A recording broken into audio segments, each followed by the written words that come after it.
Hola, boa tarde, Martin here with the Happy Homesteaders, the Get Out and Grow crew. Some of us in Portugal, some of us in the UK, in Devon, John and Anna in the southwest of the UK, in and around, well, I guess the nearest big city that people would know about from around the world is probably Exeter or Plymouth. Plymouth would be another place. Americans will have heard of Plymouth, of course. How are you today, Anna? Yeah, not too bad. Slightly recovering because I had to have a filling done at the dentist earlier. So yeah, coming around from that. So yeah, sort of a slightly busy day. Mostly second half of the day really. Dropped in to see my aunt and uncle in Ipplepen on the way back, and a bit of keyboard practice as well. So yeah, a bit of a sort of half and half kind of day. And, wow, you're a trooper. You're a trooper. Back to work this week as well. Wow. Okay. Run off her feet. Yeah. Look at you going to the dentist procedure or back on the show this afternoon. Trooper for sure. Yes. Nice one, Anna. And I think we've got a whole stack of questions, so we better go on with it. But not until we found out how John is just down the road from you. Yes. Hello. John, message you just published as well. Pardon?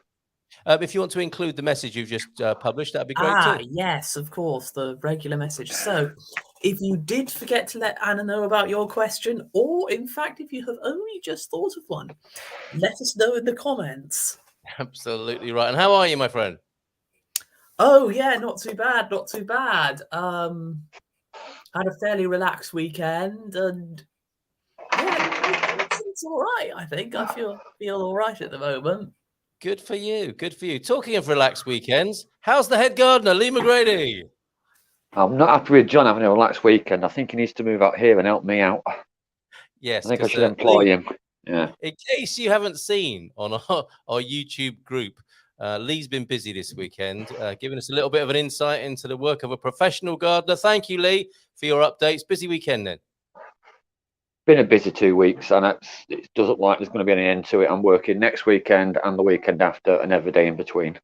Oh my goodness! So no beach days for me this summer. Yeah. Right. I was just down there. It's really nice when you're ready. When you've got the backlog of work behind you. And John, when can you get over to help Lee? I'll let you two figure that out in your own time. I'll pay for your flights.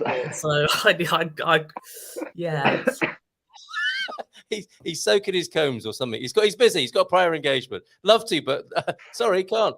OLP is in the house. Thunder Duck, Marty, Sydney B, Baldilocks, Tony, as well as Matty. Oh, he's here twice, and it's a miracle. Not because he's here twice, but I'll show you in a minute. The amazing thing that's happened over there in Pombal. Paul Williams as well as Louise. With another Paul there, Paul, Louise, and Lottie. Lovely pictures, Louise. Thank you for those. We'll share those too. But in Pombal, the closest I've got to the Hallelujah chorus is this. Because, folks, it's a miracle. The aloe plant that you wrote off me. Look at it. It's back. I don't believe that. It's not the same plant. Not the same plant. It's bought a new one.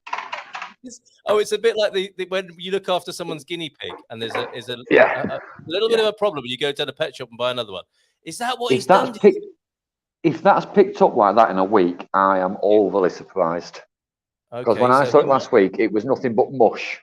Yes, he might be the plant whisperer, of course. Anna, go on. He might be. I was going to say, I actually managed to slightly help out with this one. I don't know very much about aloe vera apart from the fact it helps if you burn yourself, but I actually found on the internet apparently it can actually get sunburn, which was the original problem. So hence why it was the colour it was, and having got moved into shade, I had a photo update a few days later, and it's pretty much going back to normal again now. Unbelievable. Get you out, Anna. Well done, Anna. The plant whisperer. Yeah, the plant whisperer, Matty in Pombal. If you've got a plant that's a bit poorly, you might want to drop it off at Matty's house, and he might be able to work his magic on it in that way, with the help of Anna, of course, virtually as well. Great job, Anna. Great job, Matty. Fantastic. Yeah, well done, Anna. Yeah, if it had been down to Lee, that bad boy would have been in the compost. But compost heap. Yeah, scrap it. Get a new one. Part of the circle of life that would be. Okay, so let's go to the first question, please, Anna. Right, we've got quite a few. I've got about 3 pages in front of me here, but we've got one from Louise, in fact. How to store potatoes. Louisa says, I can see that I've got 6 different containers of potato plants, and they may all be ready at once. If that happens, I may have a lot of potatoes to store at the same time. Great question. Yes, it's a really common problem as well, because we all do it. I've done it myself. We plant them all at the same time and end up with a glut full of one type of veg. I've learned from experience to start earlies, then mids, then lates. So I'm always staggered my potatoes. But there's 2 ways of doing it. There's leaving them in the soil, which is, especially if you've got containers and you've got the space, is perfect. So when the green growth dies off, remove that and then cover the top of the soil with some cardboard. Stop watering it, put it somewhere in the shade. You can leave them there for 6 to 8 weeks like that, and they'll be fine. They won't rot. They won't do anything. They'll just stop. Once you remove the green growth off them, they just stop the growth, and they'll sit in the soil quite happily for 6 to 8 weeks.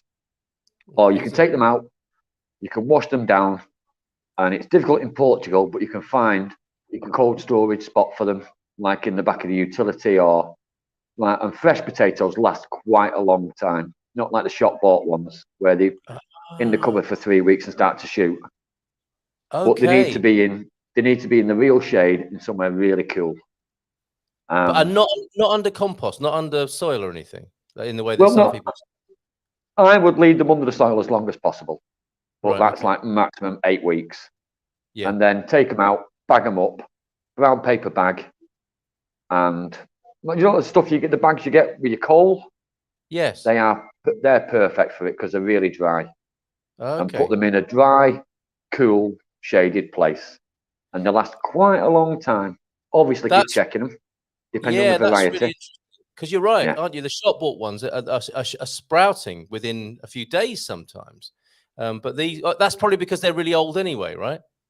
Yeah, they've been harvested quite a while ago, and it's took time to get them through the packaging procedure and then out to the shops. And the farmers will store them for long periods. The farmers will leave them in the ground for long periods as well. So all you're doing is you're replicating that. I know farmers that leave them in the ground in England for 12 to 14 weeks. Right. After the plant head has gone, they'll actually roll the ground. They'll cut and roll the ground to remove any green waste, like a flail mow, and then roll it flat, and then they'll harvest it later on in the year. Because that way they can get the best price for it. Can you imagine all the farmers in the UK all produce potatoes at the same time? Yeah. The price of the potato is plummeting.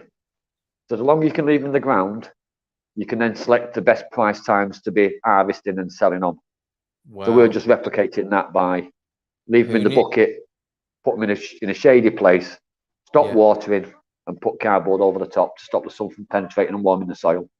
Okay, because some people, once they've been pulled, also tip a bag of soil onto them, don't they? Like fine compost, and just leave them under. Is that worth? There's no point in doing that, presumably, from what you said. Well, no, yeah, you can. I know people do, but if you can leave them in the container they've grown in and just slide it into the corner, it's easier. You know, then you just open the container when you need them or when you want to start harvesting. Okay. But sorry, go on. Sorry. No, I just want. John looks like he's got a potato joke. But we can tell the joke barometer that is John's face is pointing towards a potato joke. I think I'm not sure. No, it's fine. I was just listening intently, really. Okay. I thought there was a spud-based humour developing there. No, I It would have only been. It'd have only been racist. It'd only been some racist Irish joke. I can see it in John's face. He knows all the best Irish jokes. Off the old block. Potatoes. Never. There is a really good joke that ends with the punchline, potatoes.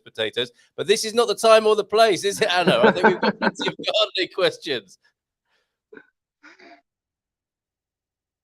There you go, Louise. Actually, while you're finding the next question, I'll show some pickies from Louise's garden. Thank you so much for these, Louise. Oh, they look amazing. Those courgettes are beautiful and nicely graded there. Some fabulous beans as well. They look so good too. Look at that. And it's quite on in the year for looking that green. They look brilliant. They do look beautiful. Oh, well, they should be a bit drier and a bit more parched by now, Well, possibly. Mine Yes. are. Yeah. Look, And look at that sunflower with a bee on it. Beautiful scenes from the garden. And is this a buddleia? Possibly a buddleia. I don't know. But that looks like it would attract the butterflies and the bees and possibly the wasps as well. But that's beautiful. Thank you so much, Louise. Lovely photos. Anna, back to you. Yeah, I've got a question from my friend Joe, who's in Newquay in Cornwall. I haven't got any photos for this one, but where is best for a dwarf banana tree? In a pot or planted in her Cornish garden? It's quite breezy. Right. Well, if you'd watched my video during the week, I shown a banana tree in a massive container in a garden in Portugal. Down south, you're quite lucky that you've got that sort of microclimate. You're almost Mediterranean microclimate. So apart from the sea breezes that you get down there, you should be absolutely fine. He's right to want to keep it out the wind as much as possible. But Yes. sunlight hours in the UK won't do it any harm at all. It will take full sun in the UK.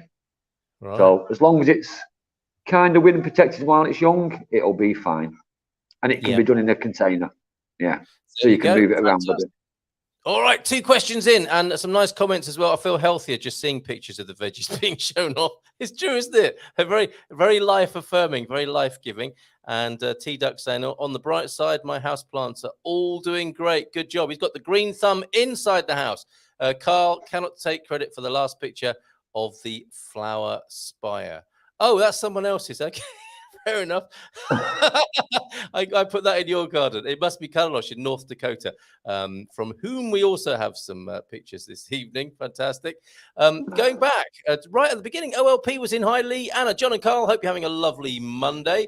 And the earlier greeting from T-Duck, who likes a little bit of a waddle around the garden centre. Saudações, jardineros. Thank you very much for that, T-Duck. And hi, growers. Happy summer solstice. Of course.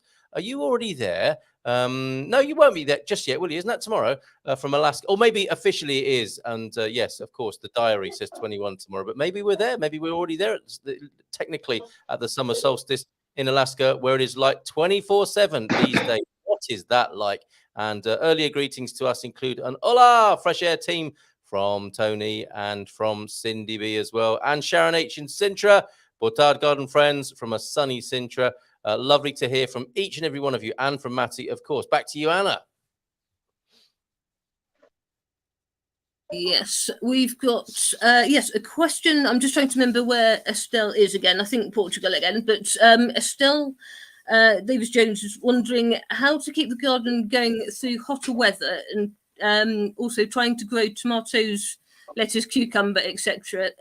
Garden is also having a poorer result time at the moment, and in fact, Amy and Jenny have got a similar kind of issue at the moment. So yes, in fact, Amy sort of mentioned needs help with snails as well. So yeah, I've got 3 people needing a bit of hot weather help for gardens.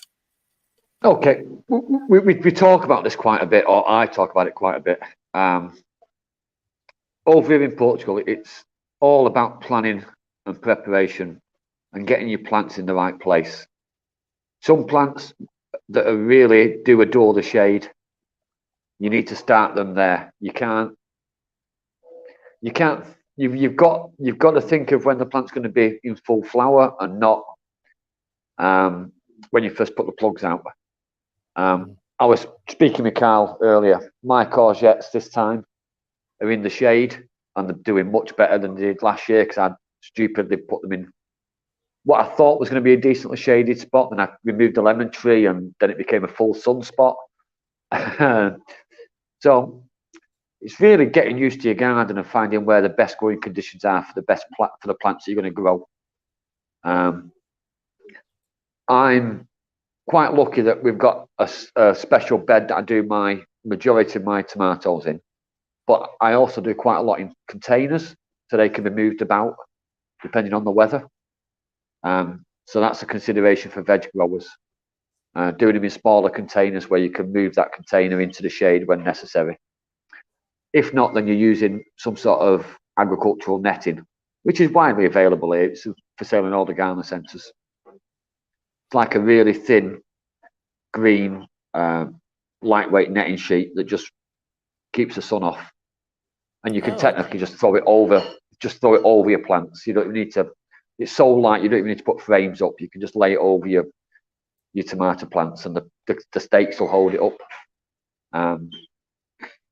That's interesting. For some people, they will have never have thought of having to shade their plants from the sun, will they? If they grew up in the UK, but something is available over here. That's amazing. Yeah. It's like a really thick plastic netting, but it's very lightweight. Yeah. So sorry, what I mean by thick is the holes are very small in it, but the material itself is extremely thin, so it's very lightweight. And snails, we've talked about this on many occasions, as gardening shows should do. And I always recommend the snail nematodes you can buy online. Yeah. They're amazing. They work really well. Beer traps, the best way to kill any animal is get you drunk first. So beer traps are widely available here. Yes. Limited use of snail and slug pellets, but that's everybody's own opinion. Right. Some people would like to use it, some people don't. But beer traps and nematodes are available on either available on Amazon. If you're worried about the branding, look back to the show maybe 6 months ago, and you'll find my recommendations on the Facebook page. Okay, for the brands.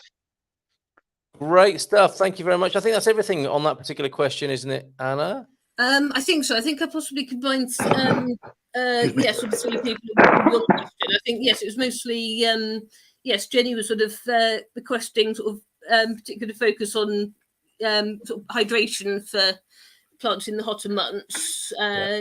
Amy, well, if you're worried about hydration, if you're not watering systems and you're here in Portugal, you're going to have to use an irrigation system. I used to recommend people go out with a watering can, but it's just impossible here.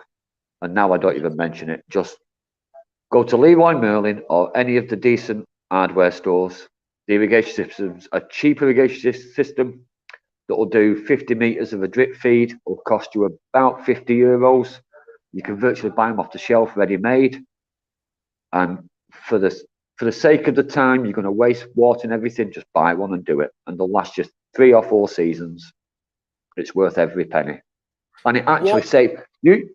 If you use it correctly, it will save you money on watering as well. Okay. This is my other thing. Yeah. There are some that are like a tubular, pre-made soaking tube, and technically the pipe fills with water and it slowly leaches out. Yeah. And it's on a timer system. Timer systems are like €14 for a cheap one.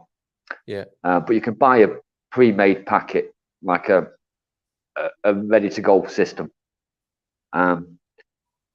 If you're watering with a watering can, you always overdo it. If you set your water system correctly to start with on a tap with a timer, then you're going to save yourself water. And in Portugal, that is saving yourself money because it's so expensive. Okay. All right. So ditch the watering can, and also a bit lazy with the old spraying it everywhere with a hose pipe. Get a watering system in. Why do they only last 3 or 4 seasons? Is it because the sun burns them up? And well, no, it's because the timer systems are battery powered and they're made in China. Oh, okay. So they're reliable for the first 2 or 3 seasons, and after that, you're going to find fault with it. But you can leave your piping in. You can leave your pipe in and just replace the timer system. And like I said, you can pick them up for €15. €15 every 3 or 4 years will be a saving on your water bill. And I don't know if people realise this. The more water you use here, the more they charge you for your wastewater. Because it all proratas, doesn't it? Yes. Yes. So if you limit your water use, then you're limiting your wastewater expectancy from the government. Okay. Therefore, you're saving money both sides of it. Oh, right. I definitely recommend. Really do you know what? Great spin-off. In my professional garden and video idea for this week, I will make sure I do a drip feed system on it. Oh, I've got a couple of customers that have got them already set up. I can just do a quick run through and explain why I think it's the way to go. I'm hesitant. You know, we're spraying with the thumb over the end of the hose pipe. It's not very good. I talked to you before, didn't I, about mildew on the courgettes? It's going to be so much better to water courgettes with a pipe, isn't it? With a system rather than spraying them. And the thing is, you then spraying water onto the leaves. Where if you use an irrigation system, you put in the water exactly where you need it. Marvelous. And if you and the family go away for 2 weeks during the summer, or even 5 days or 3 days, and you hit while you're away, we have a heat wave. When you return, everything's dead. Yeah. Okay. But if you've got an electronic irrigation system, you can leave it without even thinking about it. It takes one of those 15-minute jobs away from you every day. Yeah, brilliant. Yeah. All right, thank you very much. Paul is in tonight with a boa noite a todos and some great pictures. I will show those in just a moment. Louise, we've said hello. Thank you so much for the lovely pickies and the question earlier on. Matty's offering to help, but the 2-hour ride is not viable. And you're not going to be paying him travel time, are you? 4 hours a day. That's no good. And yes, Anna. No way.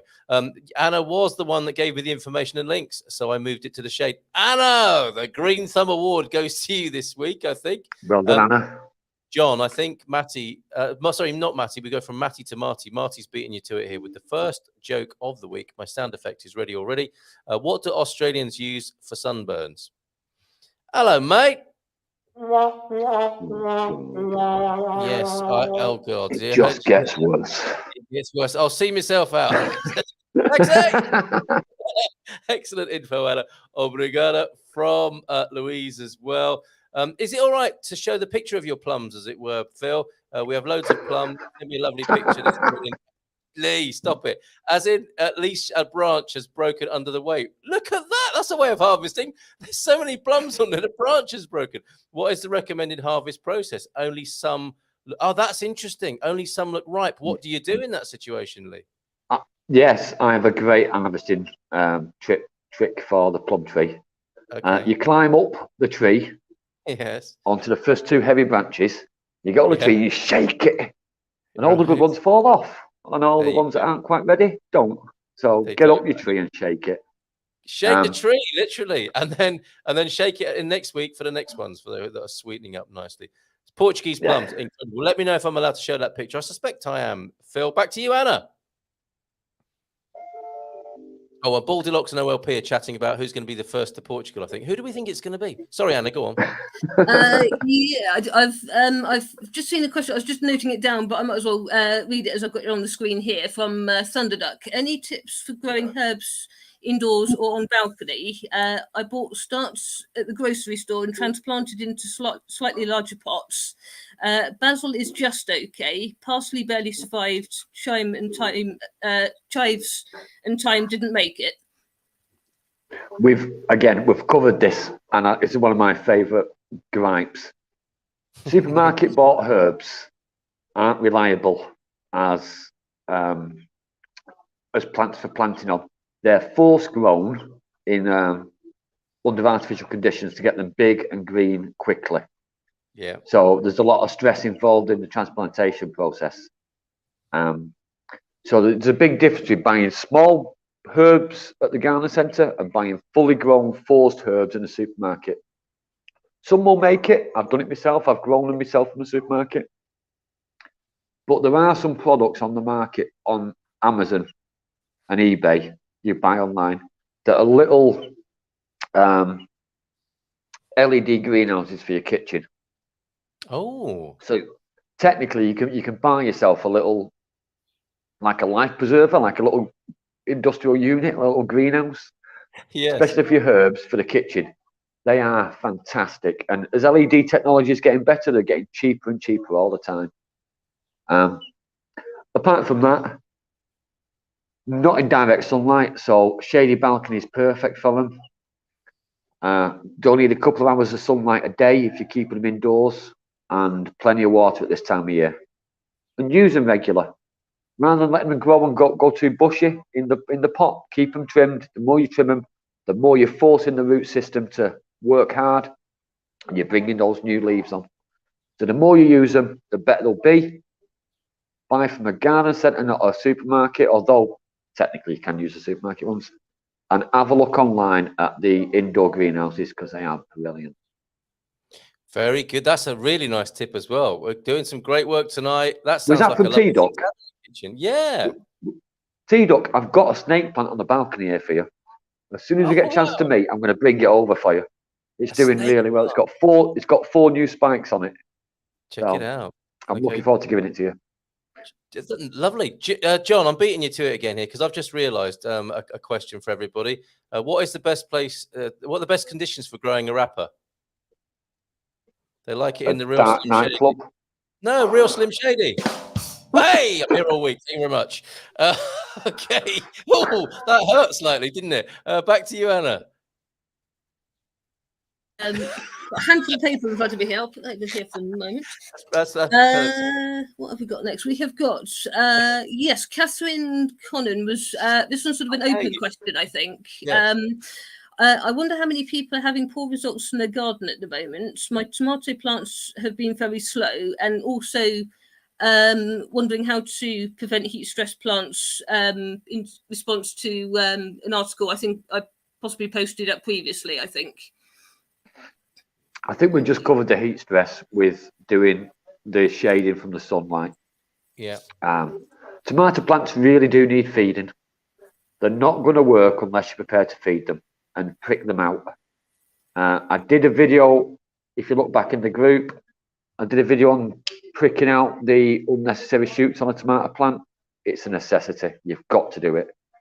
And I don't feed my tomato plants till the first flowers come on, and then I start to feed every week regular. Sometimes twice a week, depending on how much water I'm giving them. It's got to be done. If you don't do it, they're not going to survive the first lot of tomatoes. So, okay. So depending on what variety of tomatoes you're growing, some do need shade, some don't, but they all need feeding and they all need watering, no matter where you're growing them. Yeah.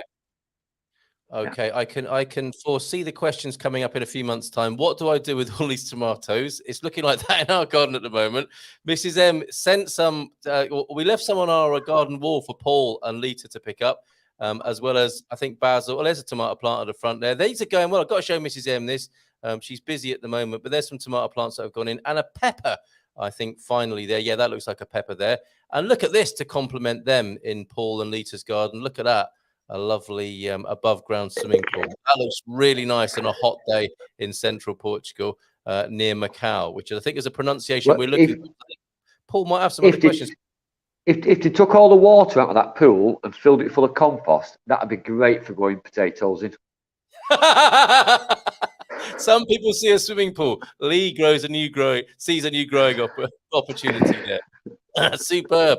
Okay, let's have a look at a few comments while we're getting ready with the next question. Anna, I cannot take credit. Oh, we've already did that, and I think it is Carlos Lima. Let's go back to that so we can give appropriate credit on it. That is Carlos Lima in North Dakota, not in Portugal. And some more from Carlos as well. What else have we got from him? We have got a long view here. He says Primavera. Is Primavera spring or it's summer, isn't it? Primavera. I think it always throws me because I think Primavera. I can check. Tweet that. Okay. All right. Primavera. What does it mean?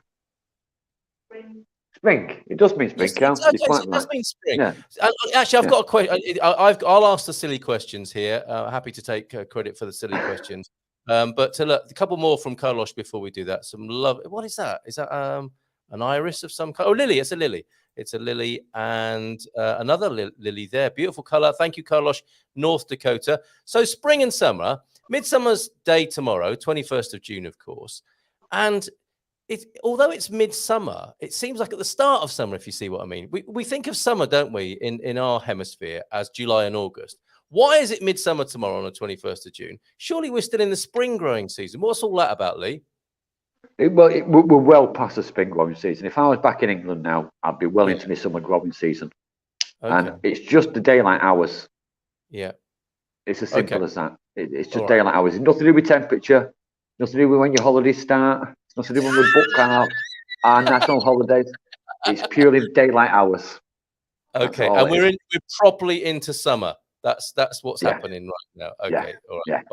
By your reckoning, for the gardener, it is officially summer. Okay, thank you, John. Jump in anytime if you spotted something you want to pick up on, or Anna. Any more questions? I was. That's what you get first, John. Go on, John. That was awkward. I was just wondering, because you were going to be answering a couple of questions today, Anna, and as it's actually getting a bit towards the end of the show now, I was just wondering when that was going to happen. Just sounds like a challenge. Yeah, is that something you're still wanting to do, or? I think you're on a pretty good run here, Anna, with the aloe vera intervention earlier on.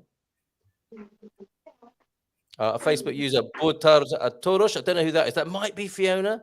Jenny Ives is in. I think of when we leave the gardens to go on holiday for a few weeks in summer, particularly fruit trees. Is that a question? I'm thinking of when we leave the gardens. Oh, what's a good time to go on holiday? But we'll come back to that because I think we do have those questions from Anna. Go ahead, Anna. We'll need you unmuted as well for this. There we go. I just saw a question in actually just coming from Eric. What is a good way to help out pumpkins? I've only heard of pumpkins. Is it calabasas? I think after a heat stroke, that one was just recently just in. Oh, calabasas. Right. They really struggle because they've got quite big leaves. They do struggle with the direct sunlight on them, and there's nothing to prevent you from cutting that leaf back and letting new leaves and the small leaves take over. So when you've got plants like pumpkins, courgettes that we mentioned earlier, and cucumbers are the same, they seem to develop really big leaves and then a few smaller leaves. But if you remove that big leaf that's got the mold on it or the sunburn on it or the fungus on it, the small leaves will develop through. But also, if you want to pack the actual fruit, so you've got your pumpkin that's coming on. If you want to cover that with straw or a bit of anti-weed matting, some black matting, that'll be fine as well. It just stops it from bleaching the colour and making the skin really thick and hard. A lot of people use straw, but it tends to blow away in the wind and make a mess of the rest of the garden. So yes, indeed. The black anti-weed matting or some hessian sacking, if you can find any, is perfect for it. Okay, calabasas. I've done a search on that, and it brings up carrots, things that look like squashes. Are we talking about a squash really with the calabasas? And is that something to do with calabash as well? Okay, all right. Calabasas is a squash. All right, and those sorts of things, I guess, can be lumped together. The courgettes, the pumpkins, the squashes, with what you're talking about. Purely because of the way they grow. Yeah, they're all above ground. They're all on a stem. They're all big leaved, and it's a carrot is an 8-week project. Yeah. Where a pumpkin is a full summer project. Yeah. So maintaining the health of the plant is a bit more. You've got to give it a bit more love. And removing the big leaves won't do it any harm, and let the small leaves come through. It's fine. Okay. Just very just make sure your knife or your secateurs are clean and sharp, because you want to leave a nice clean cut when you do it. Yeah. Okay. All right, back to you, Anna. We've got 10 minutes to go. We've got a few to get through, I think. All right. I've got possibly two questions, definitely, I think. I might have seen one just come up there, but Fiona's got a similar problem weather-wise. Some cucumbers, tomatoes, beans, and virtually no herbs. It wasn't quite worded as a question, but I think it was just one help on what to do with the hot weather, I think. Apparently potatoes, climbing beans, cucumbers and tomatoes, but not much else. Well, I started my first lot of potatoes were in direct sun. My second lot were in partial shade. The new lot are in now will be in full shade. So I've tiered. I'm quite lucky to have the space to tier the garden.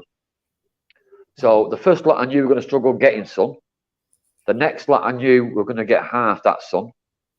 And the last lot I know need full sun protection. So again, if you're doing it in the ground, you've really got to plan where you're going to grow. If you're doing it in containers, you've got to be able to move them into those shady spots.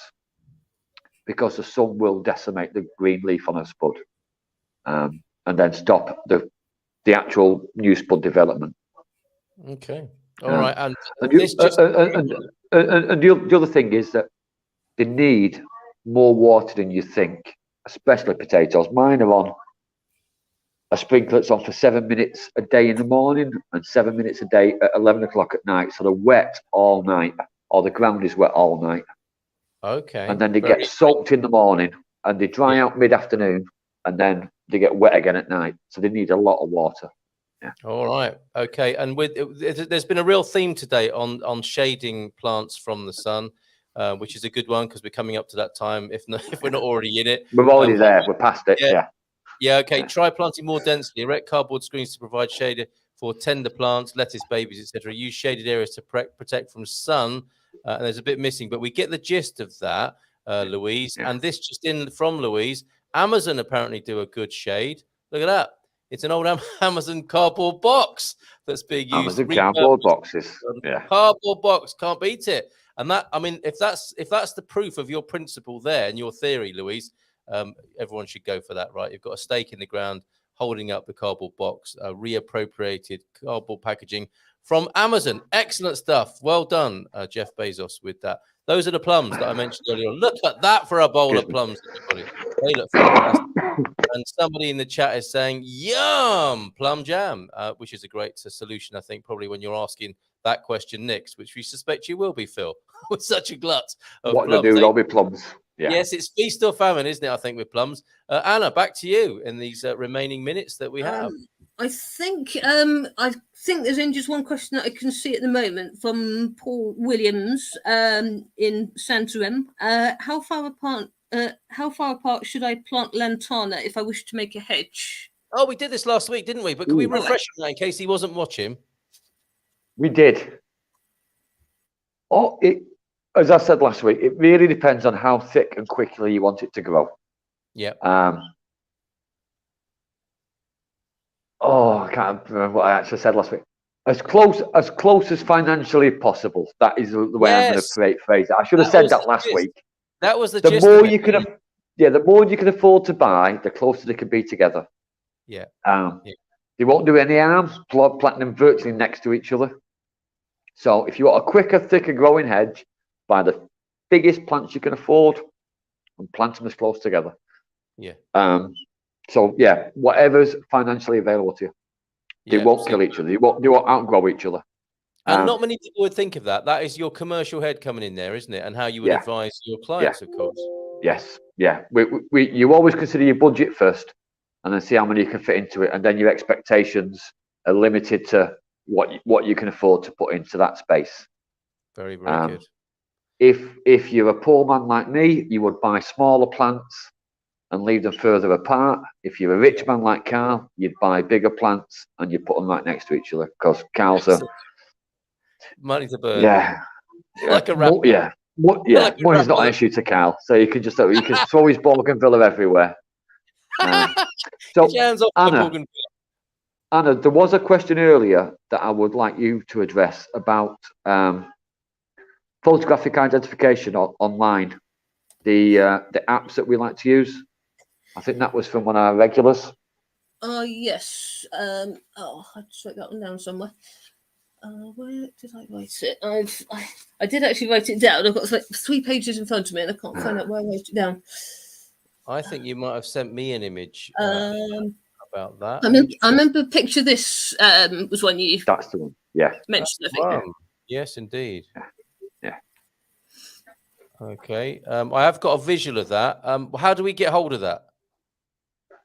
It's a free download for the Android phones. I got it through just my Android store. So it's just called Picture This. It's a free app you can use once a day. If you want to use it more than that, you can pay a small subscription, but realistically, you really won't need it more than once a day. Okay. And I think I get the best results from that than any of the others that I've used. Yes, it gives great results. It gives a little bit of advice and it gives a little bit of instruction on planting and The thing I like about this, it gives the history of the plant, and it also gives a little poem or whenever it was mentioned in literature. So it gives you like some silly little information about it as well. Yeah. Yes. Yeah. Okay. I And look, quite like that. Yeah. You literally aim your camera and it will tell you can be informed about toxic plants, diagnose plant illnesses, nurture back to life like Anna did with the aloe and Matty, set care reminders, create your own collection. That's a great bit of technology, isn't that a fantastic gift from the technological world? And I believe it's available on Apple as well. And you can structure your own library on their app. So each plant that you identify is stored into your personal library. Oh, wow. And so you can look back at it whenever you want and get that little bit of extra information that you didn't need it the first time. No, it's that is my favorite app, and it covers the Mediterranean area really well. Brilliant. Talking of plants in literature, that important work of literature, the Bible, holy spiritual literature. John, you put a very interesting question into the group. Which 3 plants are mentioned in the Bible, I think? I guessed one of them. What were they? Did we get to the bottom of that in the group? Well, yeah, the people will know one of them, and that was the rose was one of them, because that was my fun gardening fact for Friday a couple of days ago. Say that again. One of them was the rose, because that was my fun gardening fact for Friday a couple of days ago. I love his facts on Friday. I actually look forward to it. Oh, it's think ridiculously. You got lotus, didn't you, Carl? And I'm just trying to remember what the other one was. I said I would have lotus down in Buddhistic literature, but I think I said, was it the olive or no? The lilies of the field. Consider the lilies of the field. Yes. So is that it? Olives, lilies, and roses that are most mentioned in the Bible? Apparently, I'm not sure. Yeah, apparently, according to the source, I know the answer. Distancing himself from the question. Other works of holy literature are available. Thank you very much, John Agate, for that. And what was it? What was the feature that you have on the last day of the working week? Yes, of course. If you're new or if you haven't noticed before, then I have a bit of a feature on the last day of the week, Friday. So that is fun gardening fact for Friday, and I usually try and post between about 2 and 3 o'clock in the afternoon. And yeah, just to brighten people's day a bit, I suppose, because like we're quite good with practical help, aren't we? But I also think it's important to be helpful in a way that maybe makes people a bit happier as well. If you're having a bit of a bad day and then you see something sort of quite interesting and funny at the same time, then I think that's also helpful, but in a different way to the sort of practical help we're giving right now. Good input there, John. Thank you very much. Absolutely, a great balance, I think, in our community here. I'm sure people will agree. The last couple of questions, then, because I think you've shared all yours, Anna. What's a good time to go on holiday? Anytime if you've got one of those watering systems, right, Lee? Or don't go on holiday until... There's never a good time to go on holiday when you're a gardener. December. Okay. December's the best time. December's the best time. Well, I don't like sprouts, so I don't care about the sprout harvest, which is always the early December. So I don't like them. So holiday in December. No, you need to. You going on holidays has always been a major issue for me, and it's just having everything prepped and ready. If you're prepared early in the year, you can get away with a 2-week break. It just means you got a bit extra work when you come back. But here in Portugal, the irrigation systems are essential. If you want to leave it for more than 3 or 4 days, you need to put at least a basic irrigation system in. You would miss so much joy in your garden, though, wouldn't you, if you went during the summer? That's part of the joy of having a garden, isn't it? Is the beauty of it during the summertime. But anyway, December's the best time to go. John, we understand if you have to leave. It is now 7 o'clock. Maybe we'll sweep up a few last questions. Cheers, John. See you next week. Quick one for you, Lee. Sagres, your Superbox. Tonight, Superbox, sponsored by Superbox. Okay, we had one from Marty. Garden supply stores. Do they stay open all year? They do, don't they, in Portugal? I almost swore then. I almost swore for the first time on a gardening show. I had a bit of a rant this week about it. People employ gardeners, and do you see what I do when I'm there at the time? Yeah. Well, I needed to go to a pump shop. I needed a watering system irrigation pump on Sunday. everywhere was closed. Yeah. Yeah. I want plants on a Monday, everywhere's closed.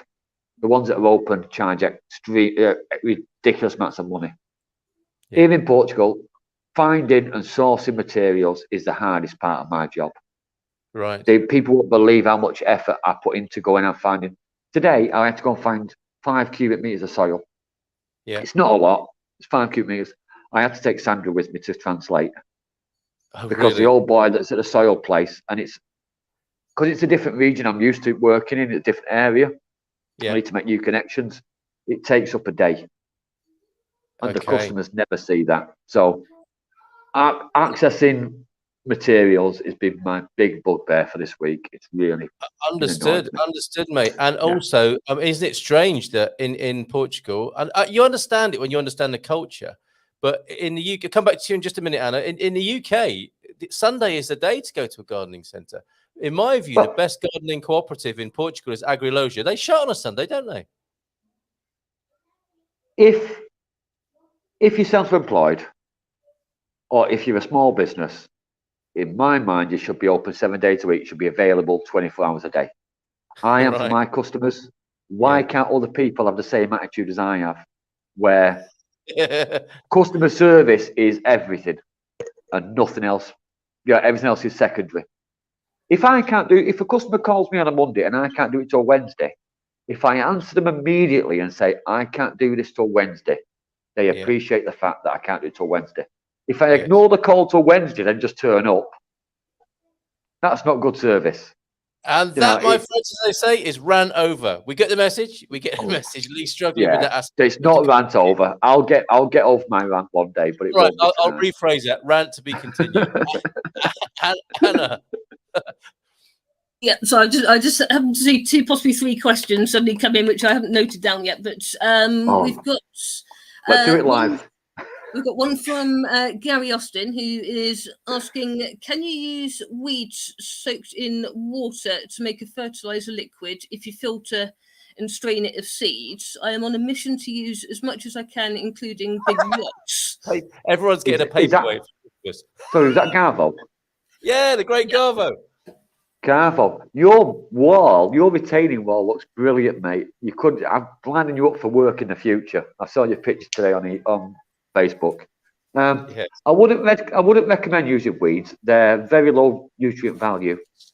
A lot of people use comfrey, and they'll use their green waste from the vegetable growth. So the green waste from tomatoes, the green waste from potatoes, carrots, stuff like that. That's got a lot of nutrients still in it. Weeds are really low nutrient value. Grass cuttings quite good. If you've got fresh grass cuttings, they work kind of well. Yeah.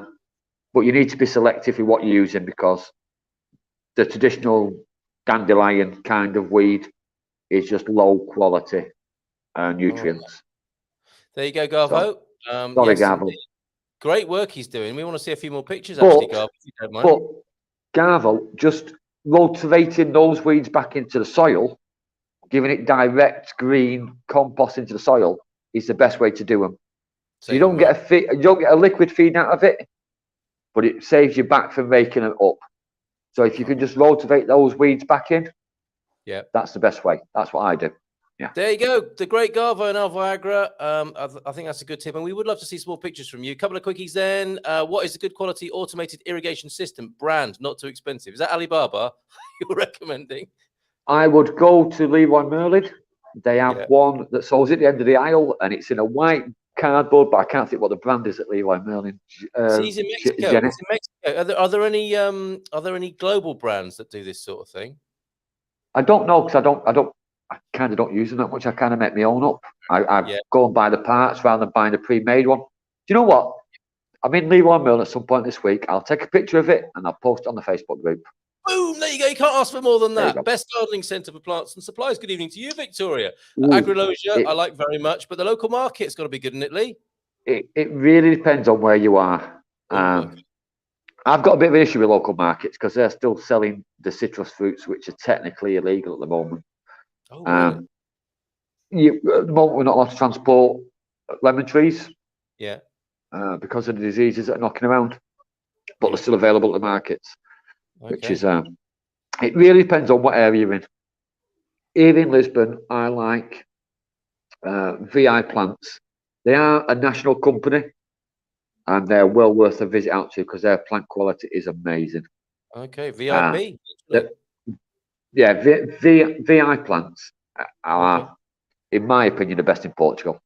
But I would always recommend that you look for your local one, where it's a mum and pap store, and put money into that because they actually need the revenue. Ask a local, Victoria. Where you see it growing well in a garden, ask that person. I'm sure they'd be delighted. Most gardeners are very sharing and caring people. So I hope that helps. Thank you for joining us tonight. A little bit of talk then about tomatoes in California. Grapes and tomatoes. They grow like weeds. I grew tomatoes in Sacramento if I wanted or not. There were always volunteers. I've got the same problem. It took my dad a couple of years to finally kill them off, says Nubianet. He was overwhelmed. He tossed seeds down and watched, and they just grew. A little insight from friend Stephen here. It would be a different world if everyone had the same attitude as you, Lee. Not quite sure what to make of that. We'll just leave that hanging there, shall we? And obviously, Steve, you don't know me very well. It would be a world of just me. There's soil mix for tomatoes in a container. Do you recommend those long, thin bags for putting tomato plants in? Do you know what? I would recommend them, but I've had great success using just compost and feed. And if you go back to the days when I used to do for the Witch magazine, when we used to do surveys and tests for them, you'll be surprised to know that B&Q's owned compost. B&Q's own compost beat every other compost on the market, and it was the cheapest. So here in Portugal, look for goat manure. Yes. Buy it this year for next year's tomatoes. Add a bit of soil into it, put it into a container, put it to the side, save it for next year. I'm just going to shout that out. Price and works brilliantly. Goat manure, buy it this year for next year, and then mix it with a compost for tomatoes. Very good. Thanks, Lee, from Mexico, from Eric. And that should get you going, Victoria, in the Algarve with your tomatoes. And guess who I am? Very finally now. Not very finally. There's no such thing as very finally. It's either finally or it's not. And this will be the last. Well, it's not really a question. Or it is actually a question. Guess who I am? It's more of a statement after this, though. Totally disagree with Lee on the lack of nutrients in weeds. Remove any seeds, of course, but they are packed full of nutrients, often those which are hard to replicate in other ways. I add weeds to compost teas. Who's that, I wonder? Fiona. Fiona, of course it's Fiona. Brilliant. Lee. Hi, Fee. Have we missed anything, Anna, before we go? Artichokes. Artichoke. Yes, that one, and I just saw one from Victoria as well. I'm not sure if there were two questions or just one. Best soil mix for tomatoes. We've done that in a container. We've just done that. We've got that. We nailed that. Yeah, with sometimes the cheapest compost can work well. Problem with the long, thin bags that have got perforations in them that you can put bedding plants or tomatoes in is when you water them on your balcony. The dye they make a terrible mess, everybody, so be careful with them. And I didn't know we didn't know, Lee, that a lot of compost has dye in it to make it look more brown, and that all comes running out when you water. Well, it's not dye, it's the urine. It's the urine, Mrs. M. It's not dye. It's what the Victorians used to use for dye. To dye clothes, they used to use it like a urine mix because it stains the materials. Oh, YouTube it! It's amazing. the history between urine and dyeing is amazing. Never far from taking the proverbial. Sorry, I'm just going to jump in quickly because we did have a question about artichokes during the week on the group.